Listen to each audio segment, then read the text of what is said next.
Welcome, everybody.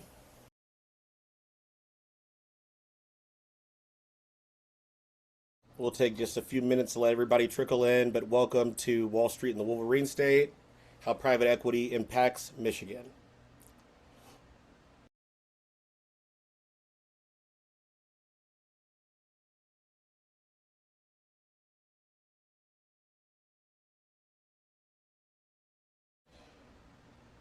All right, just some housekeeping notes. We are going to have a chance to ask questions to the panelists. You can put the questions you have in the Q&A section of the webinar. And yes, feel free to introduce yourself in the chat. Yeah, we'll get going in just a second.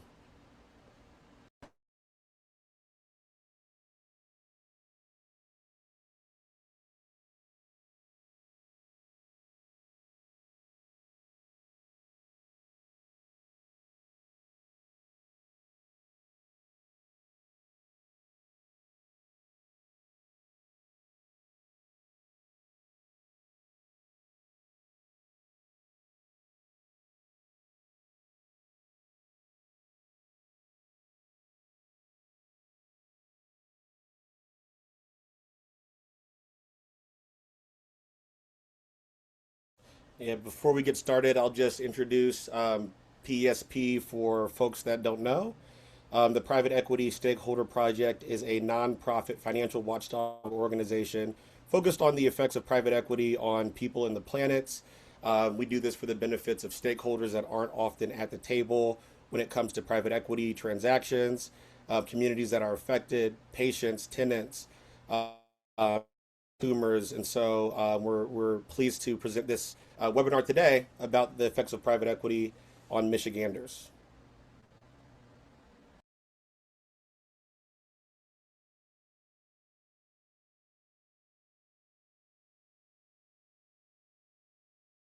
All right, I will go ahead and get us started then. Again, welcome to Wall Street and the Wolverine State. Um, let's start with just sort of level setting on what private equity is. So, private equity refers to investment funds that acquire ownership stakes. They're usually controlling stakes in companies that aren't traded on the public stock markets. And they're typically managed by private equity firms that raise capital from institutional investors, thinking pension funds, university endowments, insurance companies, and wealthy individuals. A defining feature of this business model is the use of leveraged buyouts, meaning the private equity firm purchases a company and using a combination of investor capital and often large amounts of borrowed money secured by the company that's targeted for acquisition. Private equity firms often aim to double or triple their investment within 4 to 7 years. To achieve these targets, PE firms may rely on rapid cost cutting, asset sales, sale and leaseback of real estate, consolidation, or other changes designed to quickly increase profit. Private equity firms now control companies employing more than 13 million workers across the United States, and they become major owners of housing, healthcare facilities, and other critical infrastructure.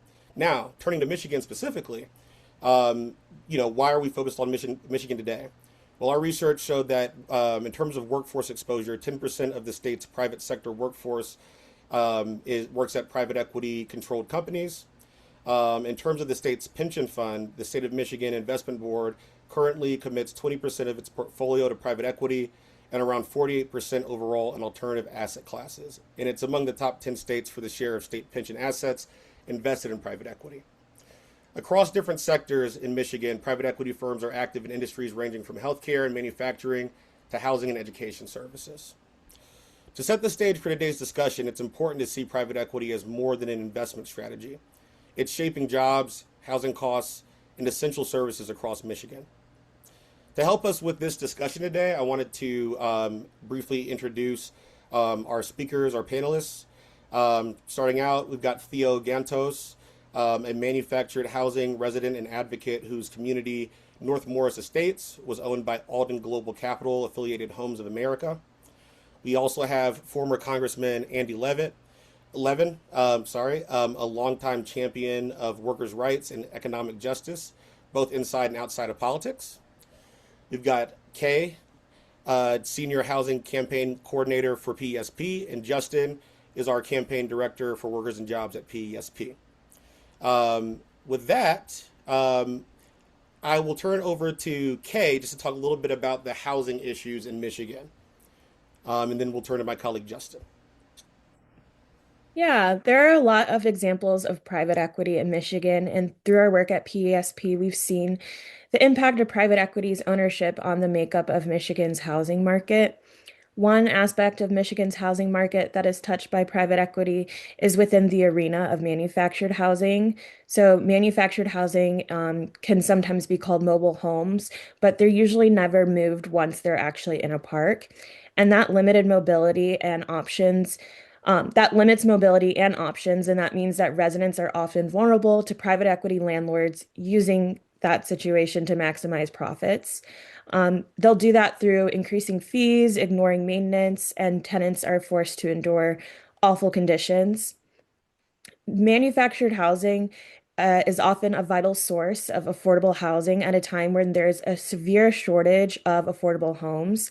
And they're a particularly important housing option for families who are on fixed incomes, such as seniors and individuals who are disabled. Michigan has the second most private equity owned manufactured home parks in any state in the US, behind only Florida. And private equity firms own more than 1 in 4 manufactured home sites in the state. Through our work, which Theo will talk to y'all about later, we've collaborated a lot with Manufactured Housing Action, or MH Action, to work on this issue. We're also seeing private equity investment with multifamily housing, such as Monarch Investment, which is the largest private equity landlord in Michigan and has been the fastest growing landlord in the Midwest. Monarch owns 60 properties with about 13,000 units in Michigan. And after the CDC lifted the national eviction moratorium, Monarch's CEO gave an online presentation to other landlords where he urged them to raise rents, describing the situation as a tremendous opportunity to press both on renewing leases for existing residents and to reset market rates, which we've reset numerous times even this year. So that's just another example of the private equity business model in Michigan. Lastly, there's also the District Detroit, which is a controversial redevelopment project in Detroit that is billed as the city's world-class sports and entertainment district. The project's being developed by the Related Companies and the Ilitch family-owned Olympia Redevelopment Corporation. And Related Companies is a private equity firm founded by Stephen Ross. With the district, Related promised to build affordable housing units within the project, which resulted in millions of dollars of tax credits for the project. However, as the project continues, Related and Olympia have kicked the can down the road, delaying their promise on affordable housing construction and saying it will be built in the future. It's also extremely behind on the original timeline. We've seen that private equity firms will often utilize public tax breaks and benefits for their gain while not pulling their end of the bargain in terms of promises made about affordability and the supposed benefits the firms will bring the community. So that's just an overview of what is happening in Michigan in regards to private equity and housing, and Justin can tell you more about labor. Hello, everyone. Probably going to reemphasize a few things that Chris said because I think they're really important in the context of workers and jobs. But PSB has been doing research on the effects of private equity investments on workers across the country for many years now, and more recently been digging into the state of Michigan. And that research showed us some concerning trends that are important for folks to know in Michigan and around the country. So as private equity firms continue to buy up large portions of the U.S. economy, private equity owned companies now employ 10% of Michigan's workforce, which we believe should be a concern for workers, investors, and policymakers. Private equity firms use these high levels of debt that they place on the company that they're acquiring, not on their own books. And then they plan to try to drastically increase profitability over a short period of time and then sell the company at a large markup. And if that description sounds a little concerning, it's because it should be. Typically, when you work for a company that's being bought out and a new owner is looking to drastically cut costs, drastically increase production or profitability, that typically doesn't bode well for workers who are employed at that company. This can take a number of forms, including layoffs, closures, decreased wages or a slower increase in wages, anti-union activity, and certainly makes companies less likely to invest in a workforce with things like more hiring or better pay and better benefits. Um, in fact, this model's been tied, as our recent report shows, to layoffs, labor disputes, and many bankruptcies. I won't go into all of the details in the report and help folks have a chance to take a look at it. But two quick examples that I think highlight this issue are worth noting. One being a company called Midwest Glass Fabricators, which was bought by a private equity owned company called Old Castle Building Envelope or OBE.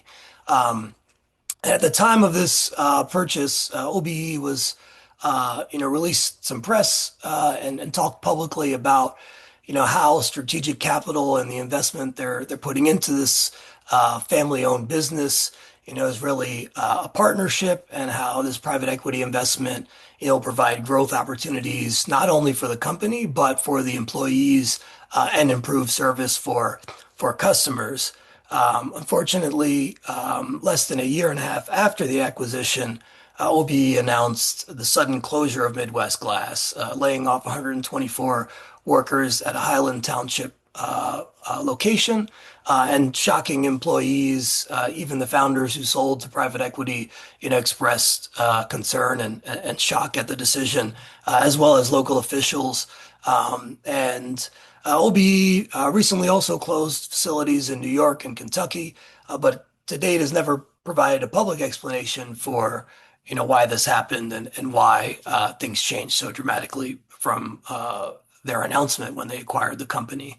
Um, Another similar case that folks might be more familiar with as a name brand is the 2025 bankruptcy of Jo-Ann Fabrics.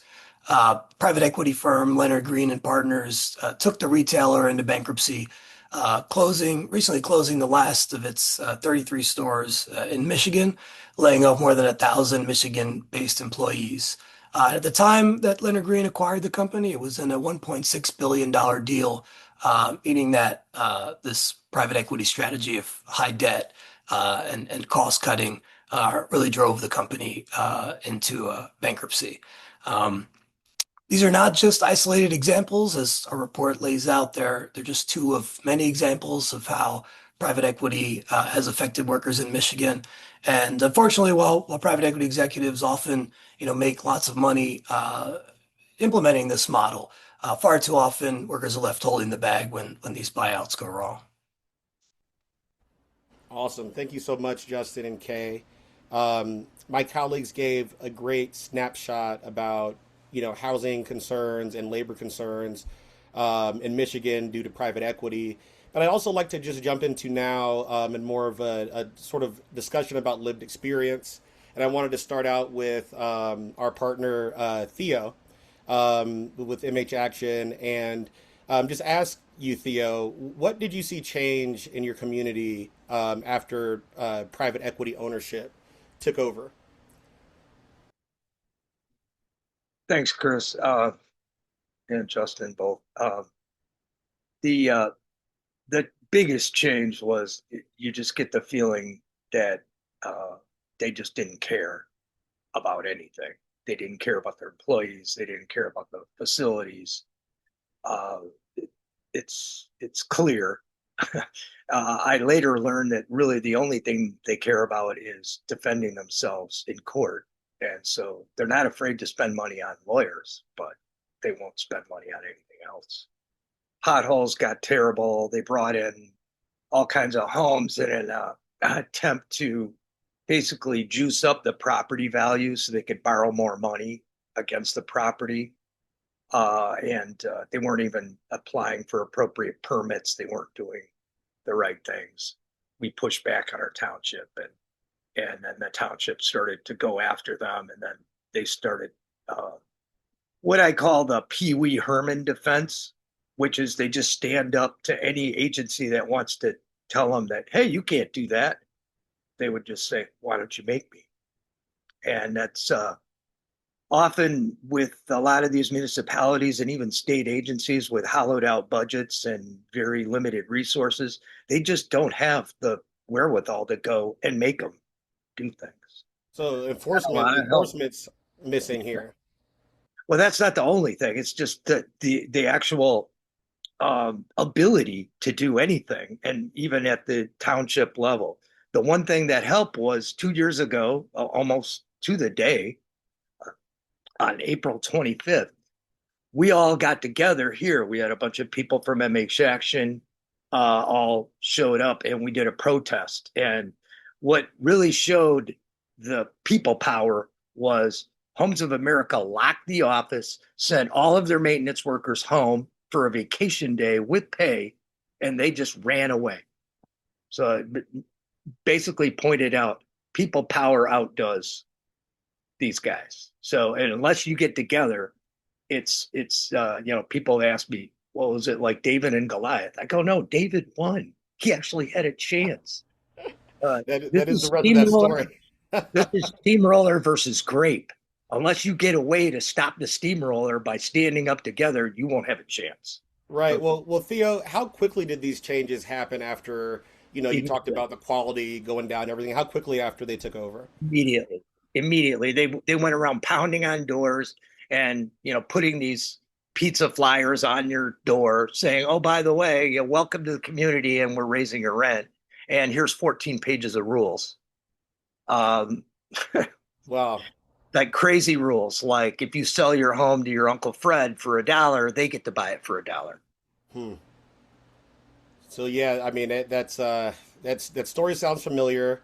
You brought up people power, and so I'm gonna switch real quick to Justin because I think that this might apply here too. But Justin, you've worked a lot with video relay service interpreters in Michigan. Can you explain for the audience just real quick or briefly what VRS, Video Relay Services, is, and how workers have said that private equity ownership affected their jobs and provision of services? Sure. So we've covered a little bit in the Michigan report, but have done two previous reports on this topic, which was really eye-opening for me as I dug into it. Video relay services is a really important tool that the deaf and hard of hearing community uses to make phone calls. Essentially, it is a service where somebody can make a phone call and a video will pop up with an interpreter that can interpret for that person to communicate. And something that we don't often think about, and even less about the people on the other side of that screen who are hired by a private company to do this interpreting work, and the federal government, the FCC, reimburses those private companies for the hours of interpreting or the minutes of interpreting in this case. And There are two major companies that control this market. Both have a history of private equity ownership. Interpreters reported just a real focus on the bottom line, focusing on minutes rather than the needs of interpreters, having interpreters work long shifts without sufficient breaks.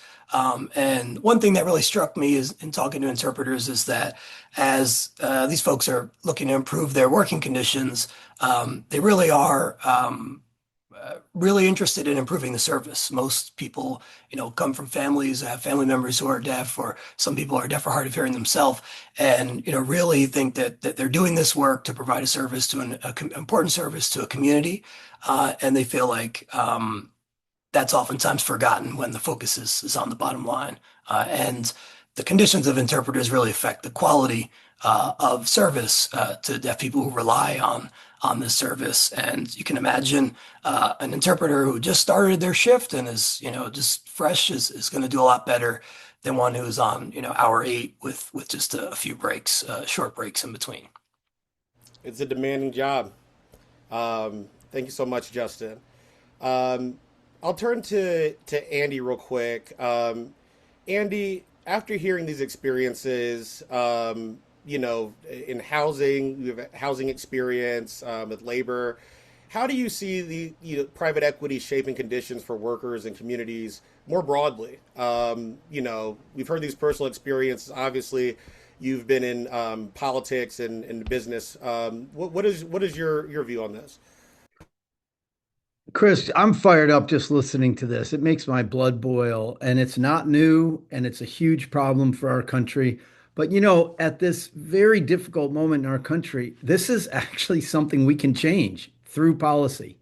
So, I think we ought to really realize that just take the AL the sign language interpreter situation that Justin was just talking about. Okay, so I used to run the workforce system in Michigan at the Michigan Department of Energy, Labor, and Economic Growth. And so in our department, we had what was then the Michigan Commission for the Blind, Michigan Commission on Disability Concerns. We had many, many meetings. It was very common to have sign language interpreters in our meetings, almost, all of them. Okay, dude, that work is hard. You can't do it for more than like 20 minutes. Then they would swap out. Of course, we had like proper working conditions and proper like quality controls and stuff. And the idea of a private equity firm taking that service over that deaf or hard of hearing person needs for this doctor's appointment, right? For this meeting with their kid's school teacher or whatever, and squeezing that out to get maximum profits out of it is just insane for society. I mean, let's get back to a country where, okay, you can get rich, but let's let people get rich by actually making something or providing a service and not saying, ooh, let's buy all the, what we used to call mobile home companies, right? The manufactured housing companies, and we'll just buy a lot of them. Let's buy all the houses in Detroit and just sit on them to make a huge profit when people don't have places to live that they can afford, right?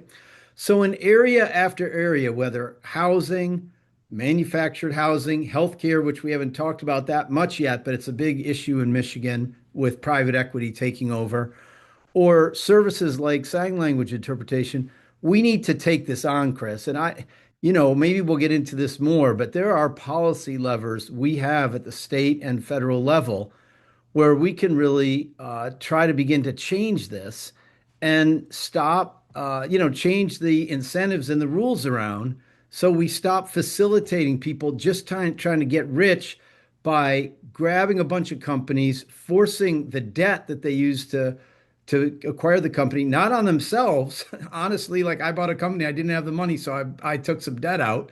No, on the company, and then having the company fall apart under the weight of that debt. My wife, among many other things, is a big seamstress, and not professionally, but in her spare time. Joanne Fabric's going down. There is no other source of fabrics, really, in Michigan. I mean, and that's just ridiculous. Also, some private equity company can, make a bank. It's just wrong. It's deeply wrong.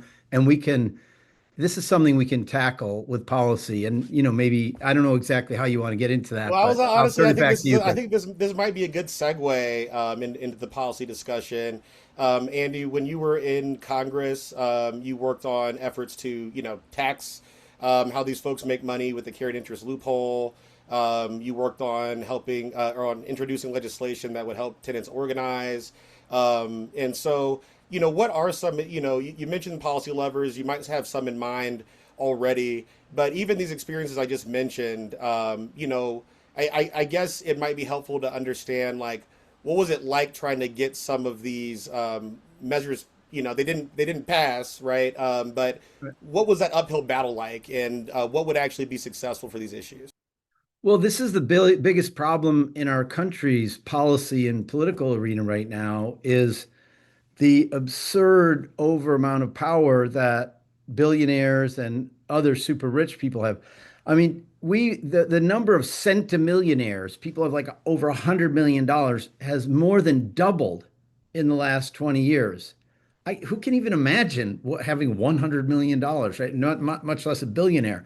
So these people are running around, and now because money is allowed in politics without restriction, they can, really try to control our politics. So let me just give you a couple examples.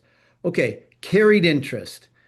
This is a thing where unbelievably, private equity people are allowed to pay themselves truly their fundamental wage, not as wages like a nurse or somebody who drives a trash truck or who, an iron worker or labor or somebody who just works in America, a doctor, anybody. You make money and you pay income taxes. Oh no, they have no, all their money is given in this form of a carried interest thing where they pay like maybe as little as half. These are like super rich people paying almost nothing in taxes. So we need to get rid of the carried interest loophole and make them pay taxes just normally on their work like anybody else. That would be one thing we could do. You mentioned the tenants' right to organize bill that I introduced when I was in Congress, and I want to give a shout out to my sister Delia Ramirez from Illinois, who carries that bill these days. So it's HR 3049, 3049, I think, in this Congress. It's still there, and basically what it does is it says all tenants must be given the right to form tenant organizations and their concerns have to be listened to. Just imagine, we need a lot more Theo Gantoses in this world, right? But we don't, people need some structure to facilitate this kind of bravery and leadership that we have, in this case. And so it would be so important, right, to pass a law allowing all tenants of the various classes of low and moderate income housing to have rights, to have their voices heard, to get together, to have their organization funded, and so forth. And so I think these are a couple of examples. And if you want to talk about the experience of getting these things done, we did not, get past bills like this during the 116th, 117th Congress, when I was there and so forth. But I think that America keeps careening towards this reckoning of income and wealth inequality that's getting worse and worse and worse. It's the worst it's been in 100 years. Absolutely. And the public, and this isn't a partisan issue, Chris, because the average working class person or the average voter or what American, whatever, they look at politicians of all parties and say, y'all are all bought and paid for, right? All this money in politics. We need you to stand up and pass laws and new policies that protect the working person, that put more money in the working person's pocket. So I'm actually hopeful that, 2026 could be a step towards Mhm. changing the politics and on. But it's organizations like yours that are educating people and raising these issues that contribute a lot to my hope about these things. Appreciate that, Andy. And you mentioned Theo, so I wanted to just turn back to Theo real quick and ask as a Michigander, as somebody living in a manufactured home community, why is this issue so important in Michigan right now? We gave a sort of an overview, but from your experience, why in particular is Michigan, I guess, ripe for getting exploited this way. But also, Andy talked about policy interventions. How would how much would a policy intervention that would help, residents and communities like yours, how would that help your organizing efforts? Well, lots of ways. The biggest issue is it could help change the power dynamic.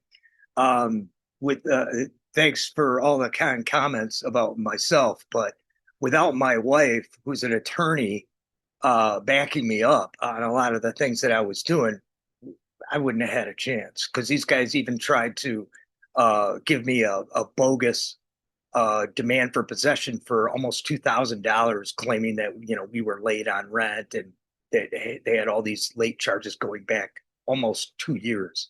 So just to give you an idea, folks don't know how to write an answer to demand letters and legal correspondence, and if they try to negotiate in good faith with the drone that runs the park, that's basically just taking orders. You just don't have a chance. The power dynamic is just outrageously tilted.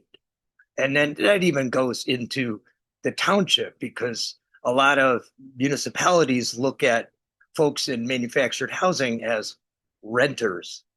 And to their mind, renters don't have any rights, don't essentially, oh, they don't vote, they don't this, they don't that. Uh, it's ridiculous arguments. But what you can do is it takes time to build that coalition to make folks know that hey, we are here. Yes, we do vote. Yes, we are demanding better. We demand that you actually do your job, which is to enforce the building code and keep these guys on track. But they won't. And even Adam Smith said that cartels and trusts and monopolies are the death of capitalism. And he was the founder, he was like the main proponent of capitalism. He said that when these guys get together and have their own conversation, the people of the same, here's the quote, people of the same trade seldom meet together, but when they do, the conversation ends in a conspiracy against the public. And that's exactly what we've got here. These corporations are not using competitive advantage as a way to deserve these rewards. They're just using power. They're just, oh, you can't move. You have to sell us your home for nothing. We're just going to kick you out with no recourse on your part. We're just going to lie about things, whatever, and abuse disabled people, tell them, oh no, you can't have a ramp, or you can't do this, or you can't have a kennel for your dog, or it's, yeah, we have to turn that around. And Andy, some of the work you did is really sorely needed. We've been trying to get the right to organize tenants for years. I know that there was a round in the state legislature over 10 years ago where they wanted to say you can't retaliate against someone just because they're running a neighborhood association or a homeowner association like we do. The first thing when they took over, they tried banging on my door saying, your Facebook group is against the law and against our rules, and you have to stop doing that. They also sent me a page from their rules with paragraphs. Was that from Vladimir Putin or what? I mean, what country are we living in here? Viktor Orban, who's obviously we got rid of him. Hey, but, Chris, Yep. I got it. Chris, can I introduce something that is like so of this moment and so Michigan right now? Take it away. You and I haven't even talked about this. I don't know but this is for everybody listening and watching in Michigan. You want to know about doing something? Can you do something? We have two humongous investor-owned utilities in this state, DTE and Consumers.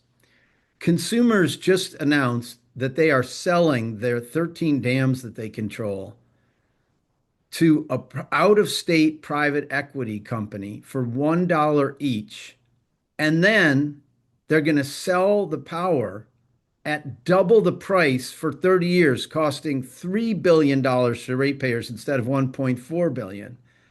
And this Maryland-based private, equity company, 47 of the 50 or something like, don't hold me on the exact numbers, but like 80-90% of the dams they have acquired, they sold within a few years.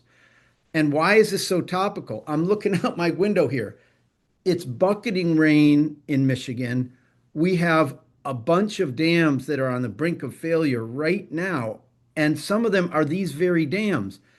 And, if at least Consumers, whatever you want to say about our utilities, they are a regulated monopoly. The state has some power over them. If you allow these private equity firms to take over these dams, forget about it.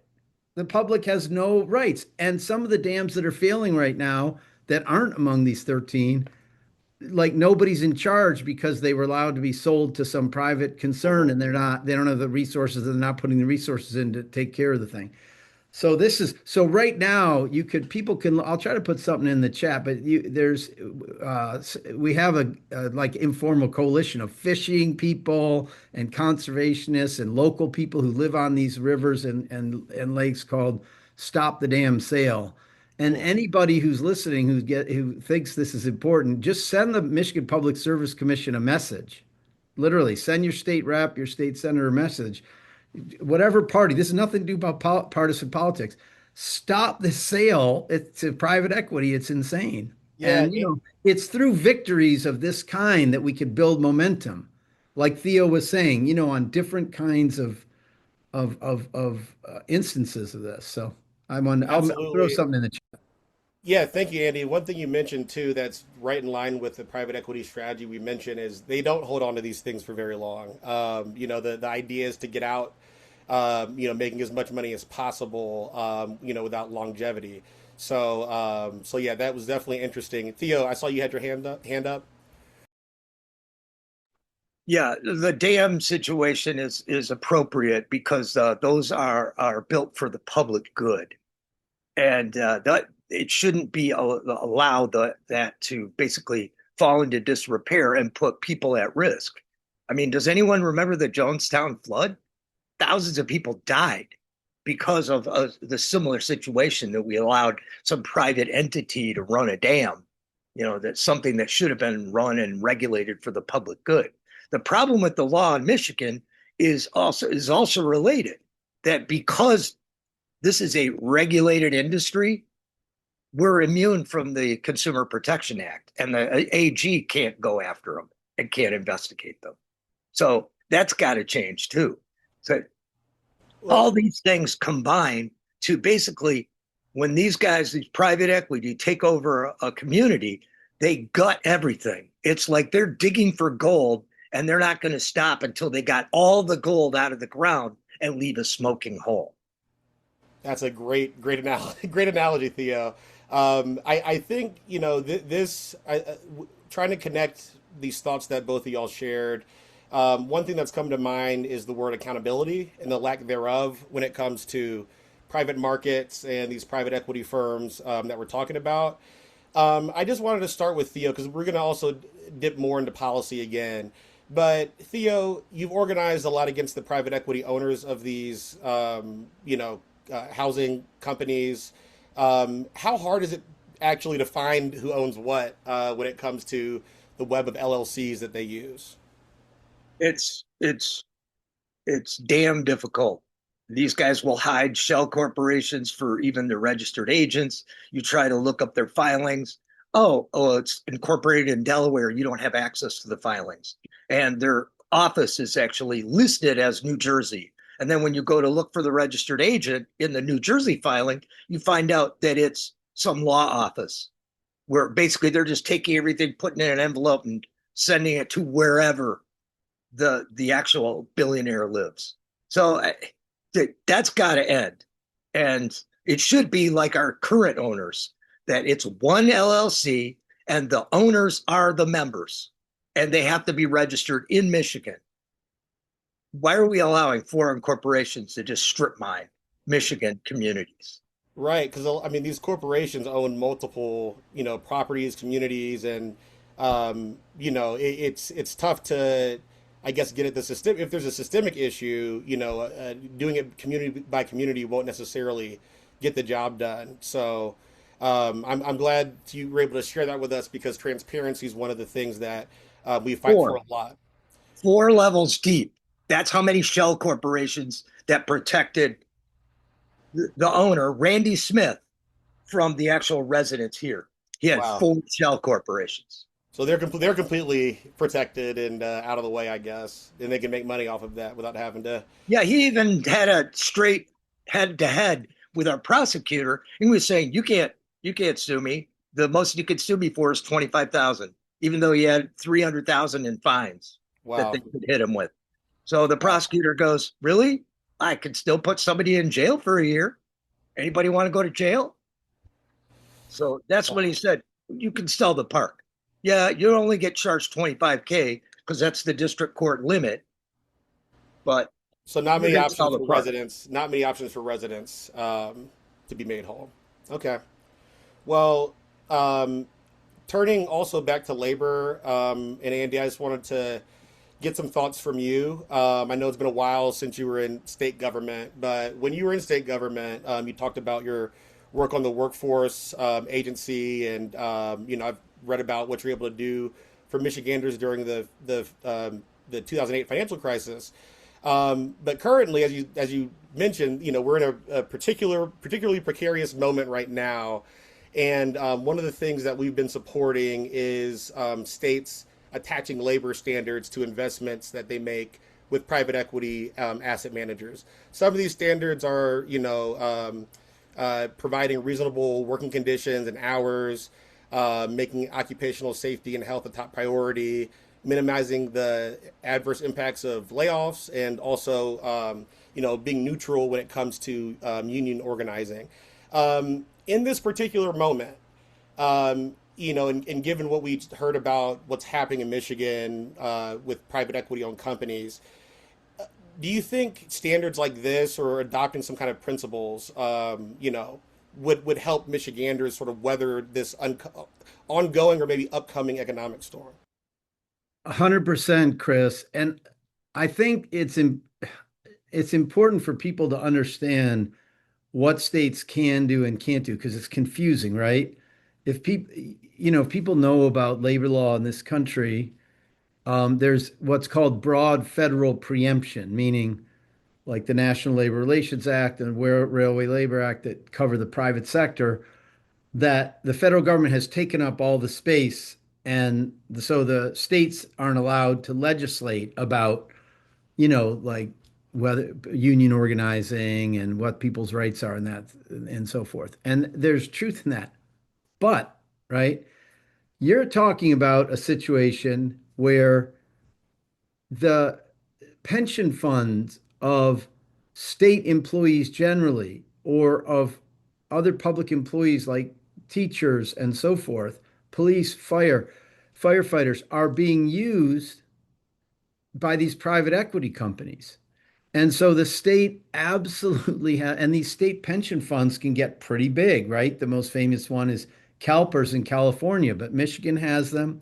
And so we absolutely, as a state legislature, have a right to put conditions on this.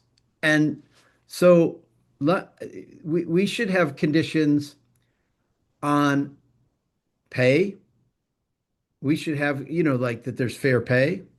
We should have conditions on health and safety, as you say. We should have conditions on scheduling, not just the hours and so forth, but that people should have some kind of right to have reasonable scheduling, notice of scheduling and so forth.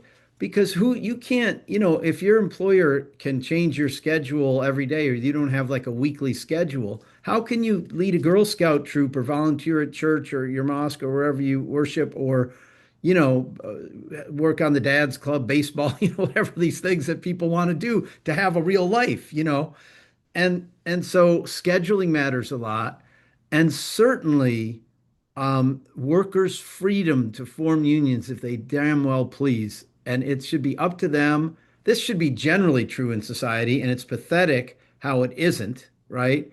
But we have the power as a state and other states similarly to say, hey, if you're going to use our pension fund money, stay the heck out of workers' decisions about whether they want a union or not. Stay neutral.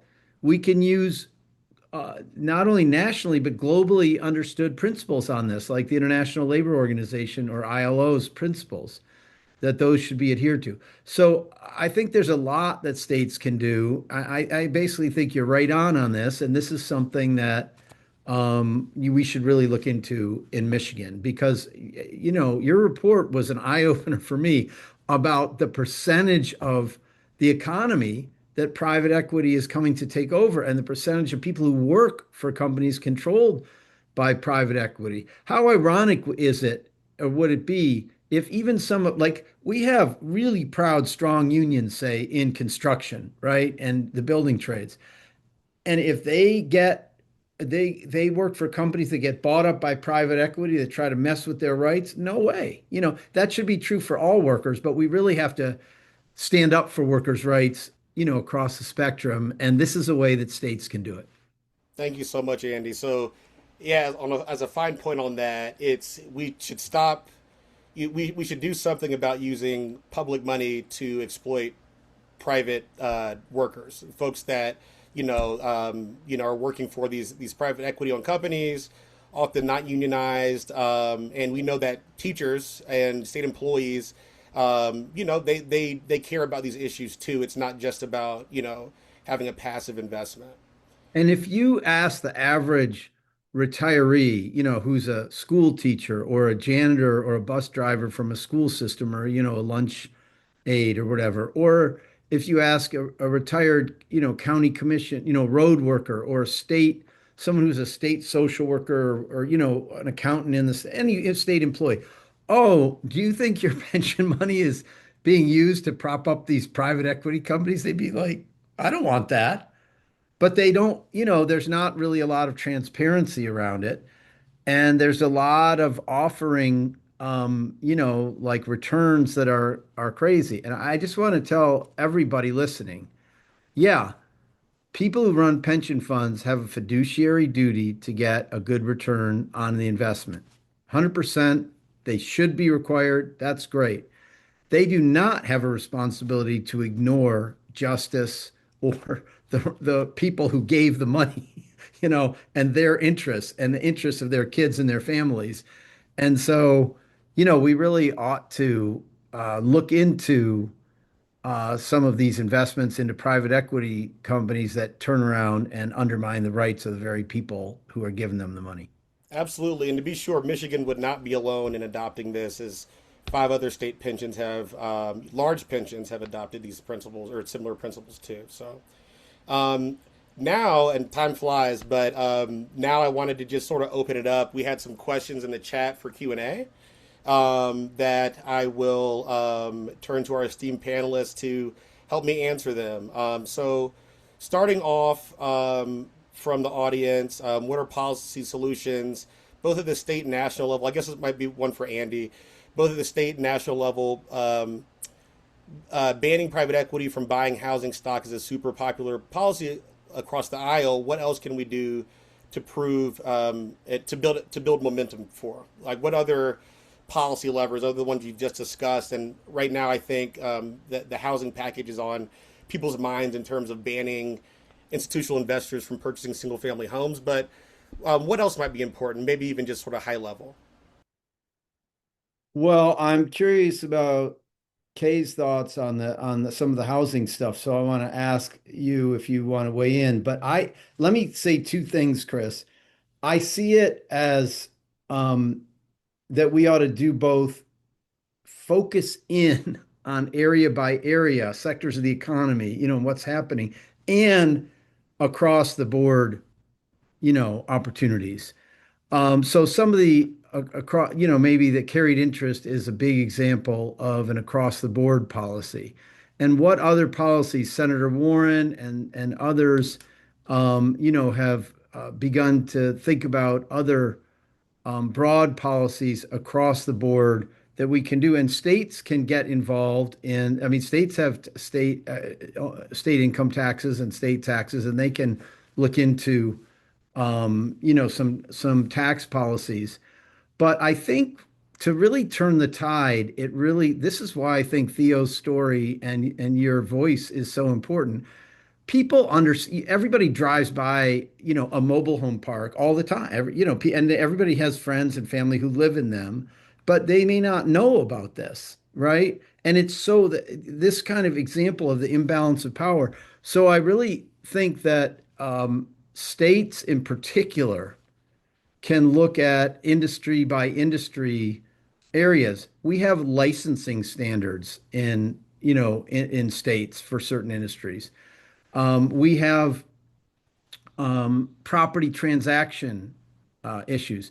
So, like, I would even disaggregate, not just talk about housing, but both home ownership aspects and rental aspects, and both need to be attended to here because private equity companies are kind of going after both. And I really like we just had a change of in the mayoral situation in Detroit, our biggest city.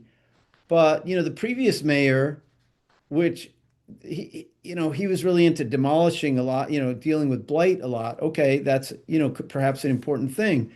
But like my oldest kid owns a house in the city of Detroit, and he can point in his neighborhood to all these houses around him that are vacant, that have been bought up by private equity firms that are not being improved, not being lived in, not, and I consider that just to be outrageous. So we have to look at, housing both from like tenants' rights, as I was involved with, and other aspects for renters and home ownership. Great, and I will turn to Kay actually and ask Kay, to Andy's point about sort of a multifaceted approach to this, even just in housing. What have you seen folks attempt to chip away at various issues on a policy level that renters or residents face in housing under PE ownership? Yeah, and also I feel like Chris, you might have some to add, especially in terms of the reports that you and Matt have worked on as well. Sure, sure.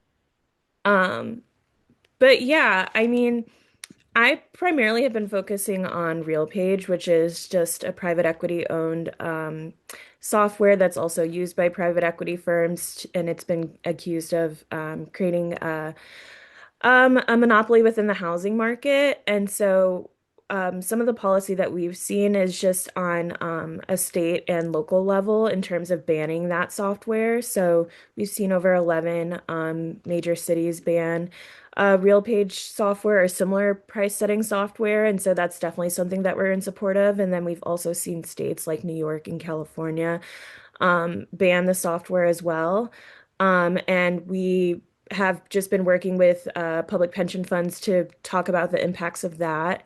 We've also been working with tenants in Detroit Tenants Union to engage with organizing around various issues within the city.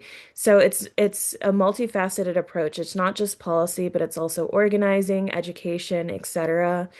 Um, and then also, we participated in the Tenant Union Federation, which is basically a union of tenant unions supporting with their Capital Realty campaign, which has just been a multi-state campaign against a specific housing portfolio, which is kind of like the first of its kind, and has been really impactful and has also just set a precedent for tenant organizing across the country as well. So I think with all of these different levers, that's how we can kind of make a difference. But I mean, again, I'll defer to Chris in terms of like specific policies that we support, but overall, that's just some of the work that PESP's housing team has been doing. Yeah, no, thank you, Kay. That was a great deep dive. I forgot I was policy director for a second. So, but I do, we have been tracking states that have a lot of activity on the state level with similar, I guess, institutional investor bans or restrictions that would restrict, private equity or other owners from purchasing so many single family homes. And, we're not just focused on single family. Obviously, manufactured communities we've talked about, multifamily. But giving folks a chance, even if it's a prospective home buyer to purchase a house before private equity comes scoop it up, is something that folks have been looking at. And of course, rental caps, opportunity to purchase, that kind of thing. Theo, you had your hand raised. Yeah, just even in the laws that they had proposed in the recent bill package that basically was scuttled by the manufactured housing lobby, to the tune of we were trying to get a vote on our package in the House, and Joe Tate got a $10,000 contribution from them, and he told us that we didn't have the votes because he sold his. So there's an example, but they were trying to even raise the penalties even more, and I objected to that. I go, the penalties you have in the law now are like nuclear weapons that you'll never use. It took 40 years to get the first conviction for operating a park unlicensed, and there are dozens of unlicensed parks in Michigan. So I think that what we need, and I've always stressed this, is there's way too many sticks that you'll never use. We need carrots. We need ways to say, look, you want to invest in the infrastructure. We don't have an investment tax credit anymore because our tax policy is ridiculous, but we can subsidize that if you're at the 90th or percentile or above in terms of how compliant you are. It goes way further than Absolutely. trying to use enforcement. Carrot and the stick. I got you. Well, we have time for one more question, and I'll turn to my colleague Justin for this one. The person asking the question said, we've heard of PE firms buying construction firms, especially HVAC companies, but also other kinds of firms. Did you find anything out about this in your research? Yeah, I think it highlights another private equity strategy that we haven't touched on quite yet, which is trying to increase profitability through consolidation. And so we see a lot of private equity firms, buy a company in a sector and then use that company to essentially buy up its competitors. Sometimes all under one company, sometimes in a number of separate entities. That's actually was the case with the example I mentioned earlier of Midwest Glass Fabricators, where they bought it and then just shut it down. That was a competitor of the private equity owned firm, and so this sort of what was called roll-up strategy of just using growth and consolidation to increase profit is sometimes viewed as a little better than just buying and chopping it up and selling it, but often leads to some other issues of anti-competitive behavior or when that happens and companies are bought up and kind of mashed together under one company, they're often redundancies, which means people are going to similarly see layoffs and job loss and closures and issues like that are still concerning for workers. And it's why private equity firms and the example that you mentioned where investors, pension funds, and other investors can say to private equity firms, before we give you our money, we want to make sure you're not going to do some of the worst behaviors that we've seen regularly. Want to make sure if there are layoffs that there's severance pay and avoid child labor, avoid union busting, and all these things. It makes it that much more important that our public pension funds are clear about their expectations when they invest with private equity firms. That's awesome. Thanks so much, Justin. And with that answer, Justin sort of closes us out, but I wanted to just thank once again our panelists for participating in this and everybody in the audience for joining about this very important issue. As you can glean from the discussion today, these issues are systemic patterns, not just isolated cases. It's not just one community. It's not just one company. This is something that, unless some guardrails are put in place, can only sort of get worse. And so we hope that this was informative today about what's going on in Michigan, also about possible solutions. We'll follow up with an email after the webinar. Oh, there's a slide here. My bad. Yeah, you can use your phone to get the QR code for further resources. But yeah, we'll be sharing out the report and everything. And also, please sign up for our newsletter if you haven't. So thank you. With that, I will close the webinar. Thank you, everybody.